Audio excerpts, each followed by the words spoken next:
Alors en manchette aujourd'hui, Jean-Luc Barthe réclame une vraie réfection de la route 158 et des citoyens inquiets du développement à Lanoraie.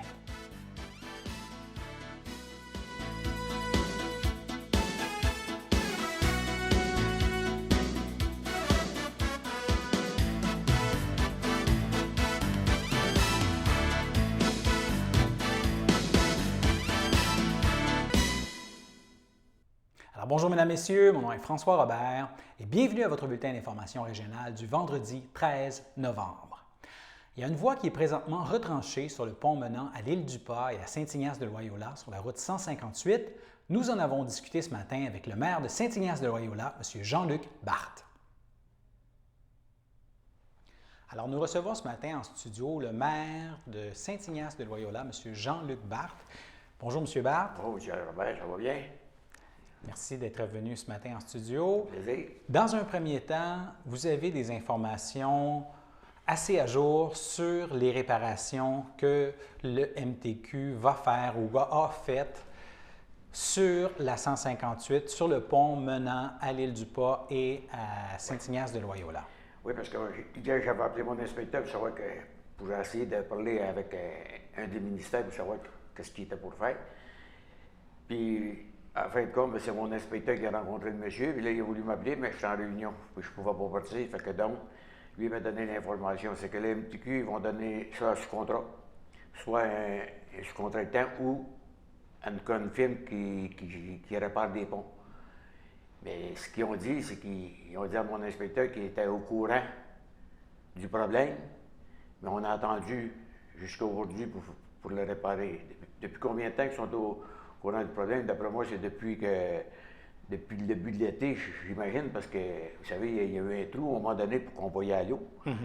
Puis même, moi, j'ai été en bateau cet été, puis il y a 2 sections du pont que les bateaux ne pouvaient pas passer. Donc, j'imagine que si c'était au début de l'été qu'ils savaient le problème, puis on a entendu qu'il arrive encore quelque chose, bien, je trouve ça dommage, ça aurait dû être réparé beaucoup avant, bien avant qu'aujourd'hui. Là, on espère que ça va se réparer le plus vite possible parce que là pour l'instant, faites attention, il y a une signalisation, c'est des lumières. Puis on vous demande de respecter les lumières pour pas qu'il y ait d'accident. Parce que ça passe, c'est rien qu'une voie. Et là, ça ressemble à quoi, là, le problème? Là, ils ont mis, le problème, c'est de où il y a un joint. Moi, quand j'ai passé la première fois, quand j'ai vu, là, vous voyez, le ciment, tout, ça a cassé, puis on voyait à travers, puis on voyait les tiges d'acier. Mais là, j'imagine qu'il va falloir qu'il y ait en dessous réparé, ou bien non, au-dessus, tout casser, puis refaire une chose de couler encore du ciment pour que ça... Je ne peux pas vous dire c'est quoi, mais j'espère qu'un coup qu'ils vont avoir réparé, j'espère qu'ils vont tout inspecter des autres joints, voir si tout est correct. Puis peindre celui de l'île du Pas, j'espère qu'ils vont faire une vérification de tous les 3 ponts pour être sûr que tout est correct, parce que si l'hiver s'en vient, il ne faudrait pas qu'il arrive quelque chose de dommage. C'est votre accès au reste du Québec, en fait. Là. Pardon? C'est votre accès au reste du Québec. Ah non, écoutez, c'est notre accès. C'est sûr que pour Saint-Ignace, si jamais il y avait, mettons, je m'assoupais qu'il arriverait et qu'ils sont obligés de fermer la 158, mais nous autres, à Saint-Ignace, on a quand même le traversier qu'on peut aller, même les du Pas, ils pourraient prendre le traversier. Mais le problème, c'est qu'il faut prendre le traversier, puis si on en fait en relief, bien, ça fait un méchant détour, vous savez. Fait que c'est pour ça. Fait que on espère que tout va se faire le plus vite possible. C'est les dernières nouvelles que j'ai, puis comme je vous dis, je souhaite que ça se fasse dans les jours à venir, parce que il ne faudra pas que ça dure tout l'hiver, parce que ça sera pas drôle pour tout le monde, parce que là, quand tu passes rien qu'une voie, il y a quand même beaucoup de véhicules qui passent pour aller à travers, et ainsi de suite. Il n'y a pas seulement que les ponts qui ne sont pas en excellent état. Non, la route elle-même, entre Berthier et le traversier, elle pourrait aussi être... Je l'ai redit à notre députée, Mme Proulx. Je ne sais pas c'est pourquoi la région Lanaudière, surtout la MRC d'Autrey, on est la MRC du patchage. On patch. On met des routes sécuritaires, oui, mais c'est parce que quand vous patchez, là, on s'en va, on est tout croche quand même. Moi, je vais dans moi d'ici, là. Cette année, j'ai été à Trois-Rivières, là, à partir de la limite, là, quand le mortier est bienvenu dans moi d'ici, là. Bien, je vous le dis, là, c'est à 40, là, jusqu'à Trois-Rivières, là, c'est... Bien, là, ils ont fait de la stop 9. Sur la 158, c'était pareil. Puis il a fallu que j'aille à un moment donné à Shawinigan. Bien, sur la 55, toute la belle asphalte neuve. Oui. Puis aller sur la 40, là, entre la Noret puis Berthier, je vous dis que l'autoroute n'est pas belle, là. Non. Puis, je ne sais pas. Puis même comment fait de temps qu'on le dit, la 158, si. Vous savez, l'année passée, ils ont fait un bout de 158 à partir du Shell, aller jusqu'à Coupe, je ne me souviens plus c'est quoi la ferme de poulet qu'il y a là. Mais pourquoi ça fait qu'on ne s'est pas rendu jusqu'au rond-point?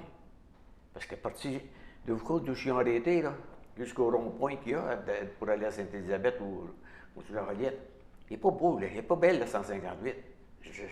On dirait que nous autres ici, là, on n'a pas besoin de. Nos routes, on les reste de même, puis c'est pas grave.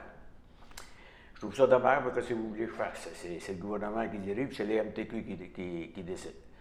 Le maire de Saint... Puis le MTQ, bien, apparemment, que des décisions, ils se prennent à Saint-Jérôme. À Saint-Jérôme, dans ces coins-là, probablement que c'est beau. Puis nous autres, bien, ici, on est les enfants pauvres du MTQ. Le maire de Sainte-Geneviève nous parlait là, récemment de l'entrée de la 40 Sainte-Philomène, où il y a énormément de trous. Qui a fait plusieurs fois qu'ils demandent au MTQ de le réparer. Puis là, ils font une étude. On va faire une étude. On en a fait. On en fait au Québec des études. Bien, c'est parce que plus qu'on fait d'études, plus ça coûte cher. Puis on dépense de l'argent, au lieu de la mettre où ce qu'il faut, on la met sur des études. Mais à un moment donné, une étude, là, ça ne prend pas 50 ans à faire une étude.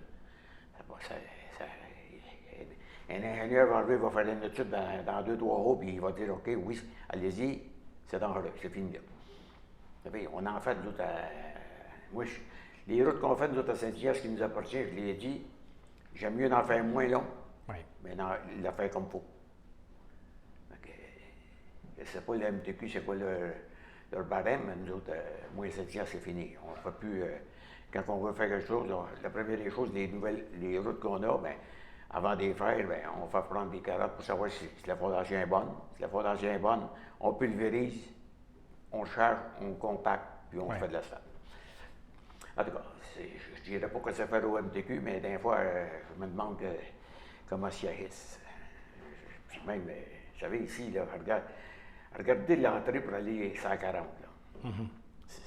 Moi, je m'excuse, là, mais ça ne marche pas. Je ne sais pas qui a dessiné les plans. Avant, ça allait très bien. Là, on a tout chambardé ça, puis on a mis ça, c'est mal fait, je trouve, en tout cas pour moi, c'est mal fait, puis c'est dangereux. Écoutez, puis là, on espère que les 158, les ponts vont se réparer au plus vite, parce que ça aussi, ça très simple. Puis même les ponts, pas être le 158, même les ponts, il va falloir que le tablier soit refait. Ça fait des années que ça n'a pas été fait. Je veux pas, c'est beau repatcher puis repatcher, mais à un moment donné, c'est pas ça qu'il faut. Et vous dites que vous avez aussi interpellé la ministre régionale, Caroline Proulx, à ce sujet-là. Ah, bien, écoutez, on en parle tout le temps. Puis comme je vous dis, je l'ai déjà dit, dans la MRC d'Autrey, je ne sais pas pourquoi, mais on est la MRC, je pense qu'il se fait de moins d'asphalte. Maintenant, si on regarde un peu le nouveau portrait de la situation pandémique au Québec, il y a 9 décès survenus dans les dernières 24 heures qui se rajoutent aujourd'hui au bilan depuis le début de la crise. La santé publique signale 1301 nouveaux cas dans les dernières 24 heures. Et en ce moment, au Québec, il y aurait 583 personnes hospitalisées en raison du coronavirus. 85 se retrouvent aux soins intensifs. Et dans la d'hier, le dernier bilan fait état de 151 nouveaux cas positifs dans les dernières 24 heures. Et nous passons maintenant à notre première pause. Le samedi matin, dès 9h30, nos téléspectateurs sont invités au Super Bingo télévisé diffusé de nos studios de Berthierville. Depuis maintenant une vingtaine d'années, plusieurs adeptes de la télévision régionale se sont partagés un montant de 600 $ disponible chaque semaine lors de cette joute de bingo télévisé. Un animateur et 3 bénévoles se succèdent à la caméra dans le but de vous faire passer une petite heure agréable et payante le samedi matin. On peut se procurer les cartes de jeu chez les dépositaires autorisés participants, c'est-à-dire à Berthierville, le dépanneur Formule 1 rue Gilles Villeneuve, le marché IGA Extra sur la rue Gabriel-Brissette, le marché Métro rue Notre-Dame, la pharmacie Proxime rue Frontenac, le garage Pétroté sur la rue Gilles Villeneuve et à Saint-Ignace-de-Loyola, le marché Aldo rang Saint-Michel, le dépanneur Le Magasin Esso sur le chemin de la Traverse, C'est un rendez-vous tous les samedis matins à 9h30 sur les ondes de CTRB, votre télévision régionale et communautaire.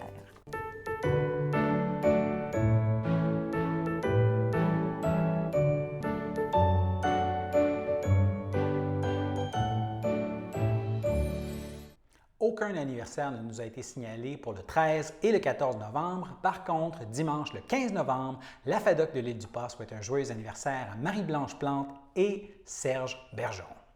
Maintenant, tel qu'indiqué en manchette, il y a des citoyens qui sont inquiets de la manière dont se développe la Lanoraie. Nous avons reçu en studio un représentant de leur groupe, Martin Lavallée. Alors, nous avons diffusé, il y a quelques jours, la réponse du maire de Lanoraie, Gérard Jean, à la missive d'un groupe de citoyens mené notamment par Martin Lavallée, qui interpelle le Conseil, entre autres en lien avec le type de développement qui devrait être permis ou non à Lanoraie. Nous recevons ce matin en studio Martin Lavallée. Selon lui et son groupe, c'est carrément l'héritage de Lanoraie qui serait en danger. Bonjour, M. Lavallée. Bonjour, M. Robert. Alors, merci d'avoir accepté notre invitation. Et en quel sens l'héritage de Lanoraie serait-il en danger selon vous? Qu'est-ce que vous craignez plus concrètement? Bien, en fait, ce que notre regroupement, nous, on craint, c'est ce qu'on constate aussi, parce qu'on a des craintes, mais ces craintes-là sont fondées sur des constats. Ce qu'on constate depuis quelques années, c'est que la Lanoraie se développe vraiment très rapidement. Très rapidement et selon nous, pas de façon cohérente. Il n'y a pas de vision d'ensemble qui se dégage de ce développement-là. Ça se développe un petit peu de façon anarchique, un petit peu, on laisse tout le monde faire un peu ce qu'ils veulent. Puis, ces changements-là qui se font très rapidement, eh bien, on trouve qu'ils se font de façon non transparente. Souvent, c'est sous le couvert de règlements qui sont incompréhensibles pour la plupart des citoyens. C'est le règlement PR 999 qui fait en sorte que les citoyens ne sont pas au courant des changements qui vont survenir, qui sont à venir dans la municipalité, puis qui se lèvent un matin puis qui constatent qu'il y a une pelle mécanique qui est en train de détruire des arbres. Il y a une pelle mécanique qui est en train d'enlacher un terrain pour faire un projet résidentiel, alors qu'on n'en a pas entendu parler et on n'a pas élu nos conseillers municipaux, notre conseil municipal, on ne l'a pas élu pour cette raison-là. Alors, changement rapide, sans transparence et aussi de façon non démocratique parce qu'on sent qu'il n'y a pas de consultation des citoyens. Il n'y a pas de consultation des citoyens sur ces changements-là à venir. On n'implique pas les forces vives de Lanoraie, qui est sa population, on ne l'implique pas dans ces changements-là qui surviennent. Alors ça, c'est notre constat et nos inquiétudes, c'est qu'on constate que ça va de l'avant.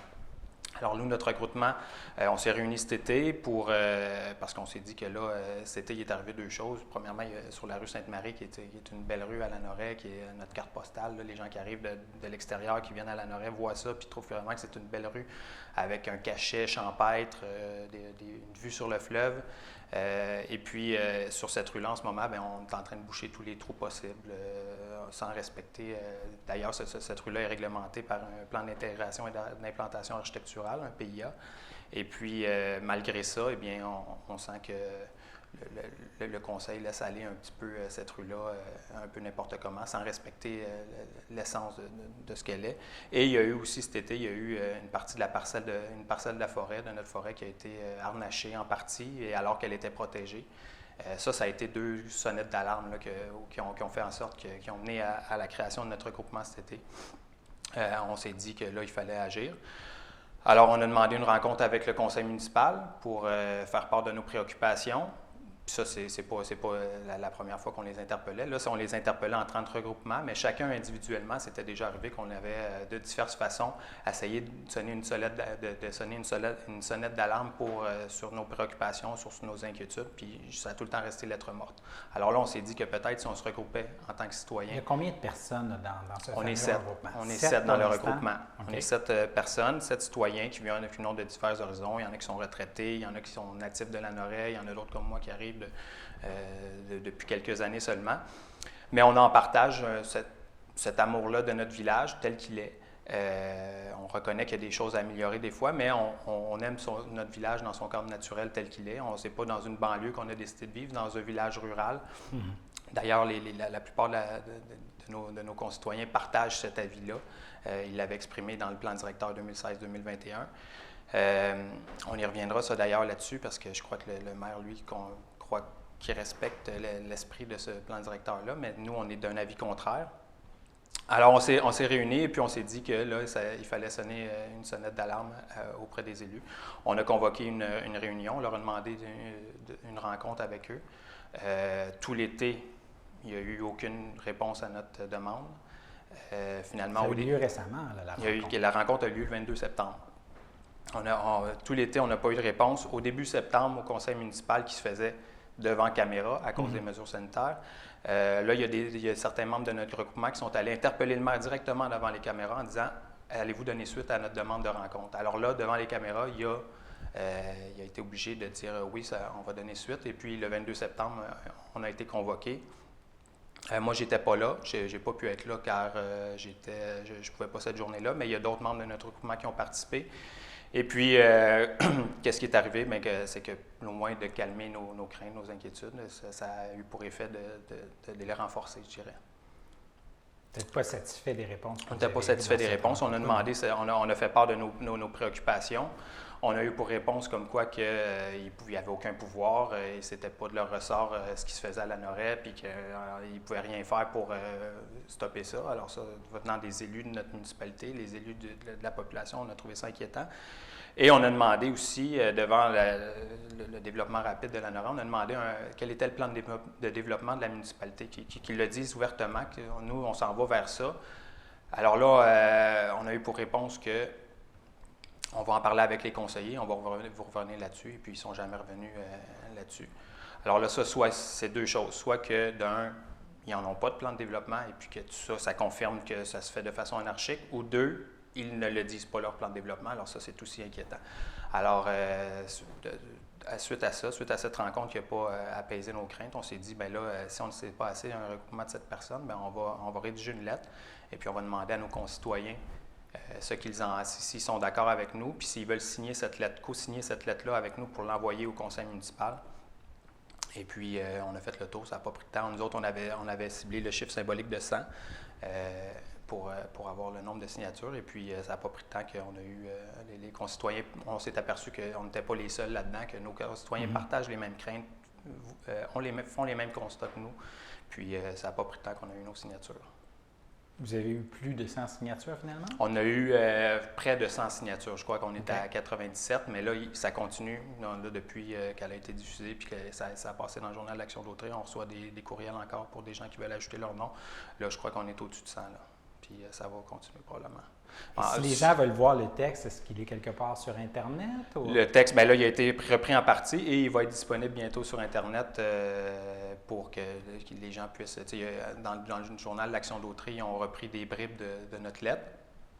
Mais là, on s'apprête bientôt à la diffuser intégralement, puis à inviter les gens qui partagent, parce que qui partagent notre point de vue, à ajouter leur nom à la liste des signataires. Parce que là, ce qu'on se constate lors du dernier... Vous allez créer un site web? Qu'est-ce que vous allez faire? On est en pourparlers là-dessus. Là, ce n'est pas encore arrêté, mais il va y avoir d'autres actions parce que la réponse du maire à notre lettre au dernier conseil municipal, ça a été d'écarter du revers de la main notre démarche comme étant quelque chose de politique. Oui.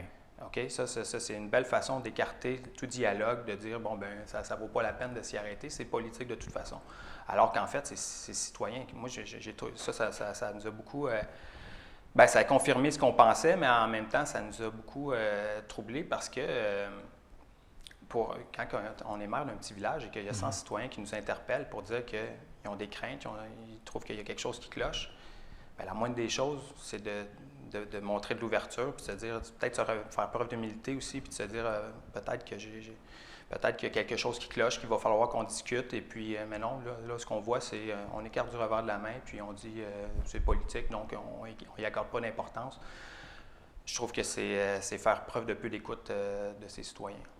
Et là, quelles sont les actions que vous aimeriez voir le Conseil prendre là, à brève échéance, à moyen terme? Bien, on aimerait premièrement qu'il soit ouvert, qu'il y ait une plus grande ouverture, qu'il y ait un dialogue, et puis que peut-être qu'on se dise, bon, bien là, si les gens, il y a peut-être un peu plus de consultation à faire sur les prochains projets. Il y a d'autres projets résidentiels qui ont en plan, peut-être voir à ça, peut-être voir aussi, bon, les gens sont inquiets aussi du patrimoine, de la préservation du patrimoine naturel, du patrimoine bâti, ce qui est notre héritage à Lanoraie. Hein. On est un village qui est dans un cadre naturel, qui a un beau patrimoine bâti à mettre en valeur. Dans le dernier plan directeur, il y avait la revitalisation de la rue Notre-Dame qui était demandée. Ça n'a jamais été...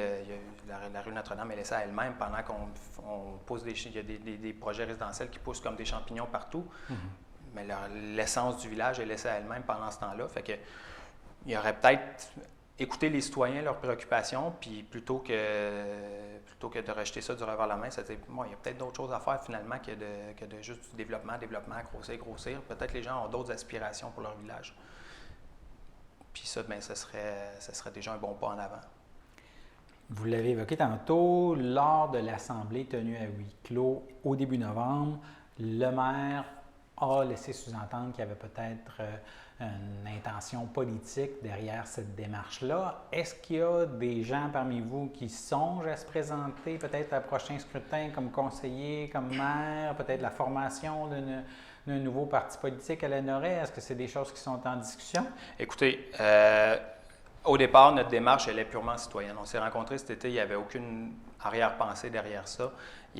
C'était des citoyens de divers horizons qui, comme je vous l'ai expliqué, qui se mobilisent pour faire avancer les choses pour l'avenir de leur village.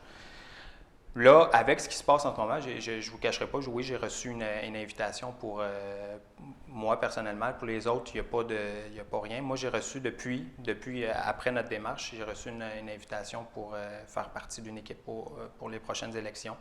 Alors, c'est quelque chose sur lequel je réfléchis beaucoup, surtout depuis les derniers moments où est-ce que j'ai vu la réponse, que je vois qu'il n'y a pas de volonté de vouloir dialoguer, il n'y a pas de volonté. En tant que citoyen, je m'aperçois que je n'ai pas ce pouvoir-là de faire bouger les choses. Alors, je suis en train de réfléchir. Est-ce que je vais dire oui à cette demande-là?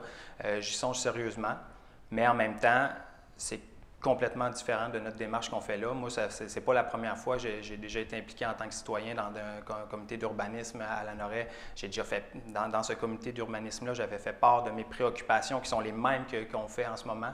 C'était en 2018. J'ai fait part j'ai des procès-verbaux ici où est-ce qu'on dit clairement tous mes propos. Et à l'unanimité, les 5 autres citoyens qui faisaient partie du CCU, du comité consultatif d'urbanisme, partageaient mes préoccupations et on avait demandé une réponse de la part du conseil municipal. On n'a jamais eu de réponse de suite à ça. Pourtant, il y avait Mme Nathalie Martin qui siégeait au conseil et qui était chargée de faire le lien avec le conseil municipal. On n'a jamais eu de réponse. C'est tout le temps resté lettre morte, ces préoccupations-là. Alors, ce que je fais en ce moment, c'est aucunement politique, c'est citoyen, comme je l'ai toujours fait. J'ai déjà écrit des articles aussi sur mon blog. J'avais un blog, j'avais écrit des articles sur Lanoraie. C'est quelque chose qui m'a tout le temps préoccupé. Et puis là, la démarche qu'on fait là, c'est l'ultime aboutissement de plein d'occasions où est-ce qu'on n'a pas eu de réponse à nos préoccupations. Fait que pour l'instant, notre démarche, elle est uniquement là-dessus.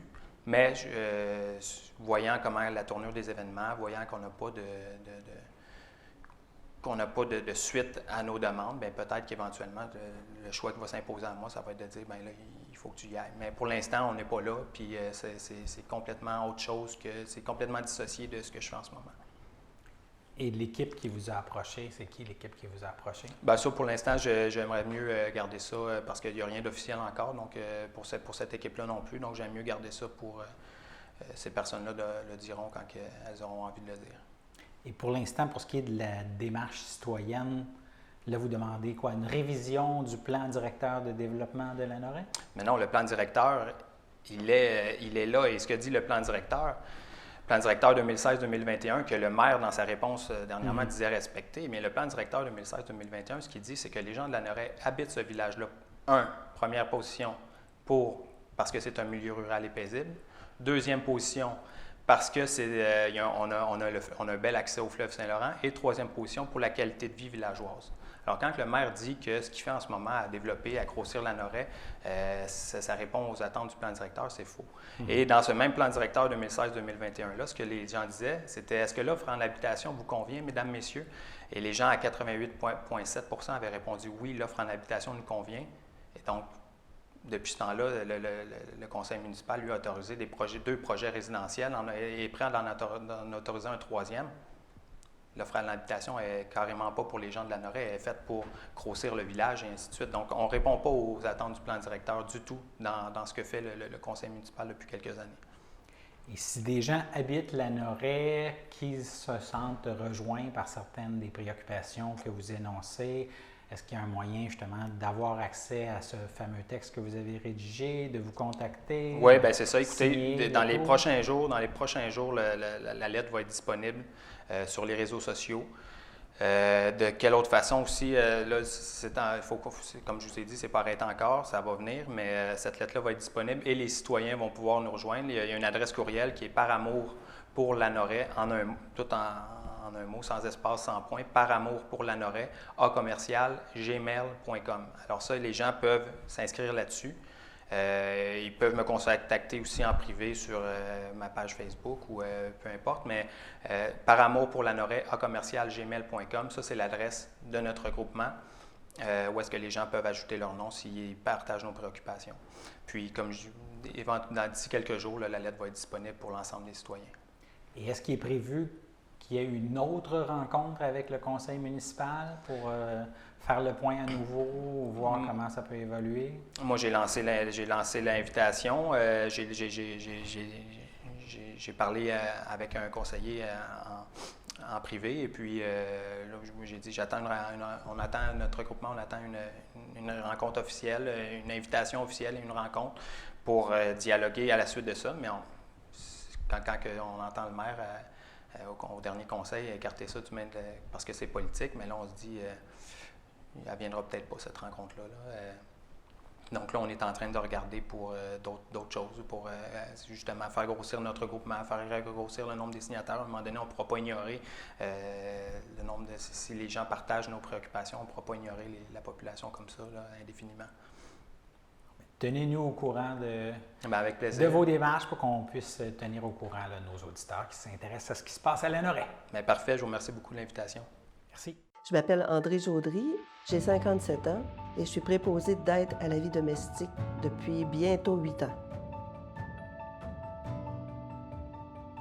C'est très difficile de résumer en un seul mot ou une seule émotion tout ce que ça m'apporte parce que c'est riche de sens de toutes sortes de façons. Ce travail-là, pour moi, dans mon cas, ça m'a réconciliée avec le monde du travail parce que je ne pensais pas qu'on pouvait gagner notre vie en ayant ce sentiment-là, en étant si heureux d'aider, puis on se sent utile, puis on se sent attendu, puis on sent que je sens que mon travail est important, pas juste pour ces personnes-là, mais pour la société aussi.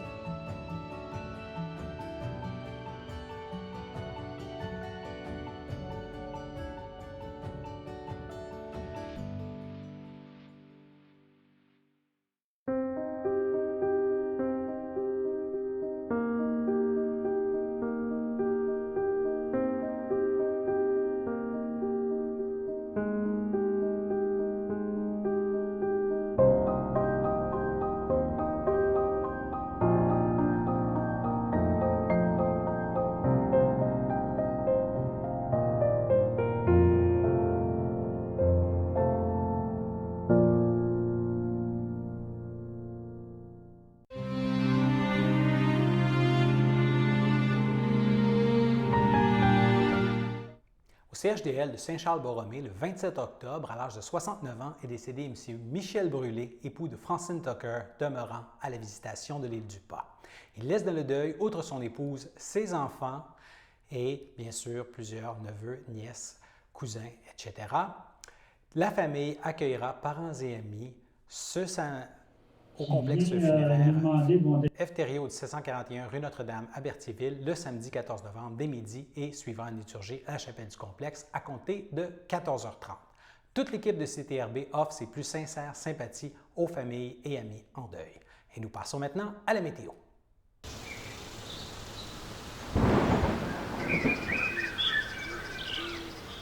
Alors, ce soir, risque d'averse, 3 degrés. Dans la nuit de vendredi à samedi, dégagé -2 samedi matin, ciel variable et 0. Samedi après-midi, ciel variable et 6. Et dimanche, 90 % de possibilité de précipitation, mais il fera juste un peu au-dessus du point de congélation. Alors, ça pourrait aussi tomber sous forme de de pluie ou de neige fondante. Voilà, c'était vos informations sur les ondes de CTRB. Excellente fin de semaine.